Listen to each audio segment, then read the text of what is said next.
తపోవనంలో ఒక land occupy చేశారు అని చెప్పేసి మా పార్టీకి చెందిన వీరశైవ లింగాయత్ కార్పొరేషన్ స్వప్న గారు ప్రెస్ మీట్ పెట్టి ఈ ల్యాండ్ ఆక్యుపై చేశారని చెప్పేసి చెప్పడం జరుగుతోంది.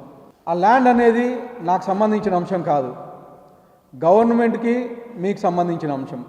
గవర్నమెంట్ వాళ్ళు పంచాయతీ సెక్రటరీ ఉంటే పంచాయతీ సెక్రటరీ ఇది పంచాయతీ ల్యాండ్ అని చెప్పేసి అక్కడ ఒకటి కమ్యూనిటీ కౌ ఫార్మ్ షెడ్ ఒకటి వచ్చింది, 50 సెంట్లు కావాలి. దానిలో భాగంగా ఆయన ఫెన్సింగ్ వేసుకున్నారు. అక్కడ ఇది కమ్యూనిటీ ఫామ్ కౌ ఫామ్ కట్టాలని దానికి ఫెన్సింగ్ వేసే రోజు నాకు ఫోన్ చేశారు. ఆవిడ ఫోన్ చేస్తే నేను విజయవాడలో ఉన్నాను, అమ్మ వచ్చిన తర్వాత మాట్లాడదామమ్మా అని చెప్పేసి అన్నాను ఆ రోజు. కానీ దాని తర్వాత నేను ఎన్నిసార్లు ఫోన్ చేసినా ఆమె ఎత్తలేదు. ఎత్తకపోగా మా పార్టీ ఆఫీస్లో కంప్లైంట్ చేసింది. కంప్లైంట్ చేసిన తర్వాత కానీ నేను మాట్లాడదామని చెప్పేసి ట్రై చేస్తే ఆమె ఫోన్ కానీ ఎత్తలేదు. దాని తర్వాత ఎస్పీ గారికి వచ్చి కంప్లైంట్ చేసింది. ఎస్పీ గారు వచ్చేసి రెవెన్యూ వాళ్ళకి ఇచ్చారు.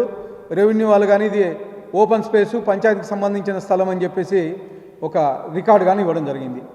ఆ పంచాయతీ మరియు స్వప్నకు సంబంధించిన అంశం అది. ఎమ్మెల్యే ఏం చేస్తాడు దాంట్లో? ఏదన్నా ఉంటే రెవెన్యూ వాళ్ళతో మాట్లాడుకొని రెవెన్యూ రికార్డుల ప్రకారం వాళ్ళతో మాట్లాడు. కానీ ఎమ్మెల్యే అంచెలు కబ్జా చేశారని చెప్పేసి మీ ప్రెస్ మీట్ పెట్టి మాట్లాడుతుంది. 29 ఎకరాలు ల్యాండ్ అవుతుంది. 29 ఎకరాల్లో 10% పంచాయతీకి ఇచ్చిన 2.9 ఎకర్స్ పంచాయతీకి ఉండాలి. కానీ అక్కడ ఉండేది 43 సెంట్లే.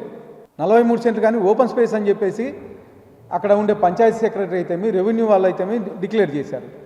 ఏదన్నా మాట్లాడాలనుకుంటే మీరు రెవెన్యూ వాళ్ళతో మాట్లాడుకొని రెవెన్యూ వాళ్ళతో చూసుకొని వాళ్ళతో మాట్లాడుకోవాలా. ఇక్కడ ఎమ్మెల్యే అంచెలు దీనికి కానీ వెనక వేరే ప్రోద్బలం ఉంది.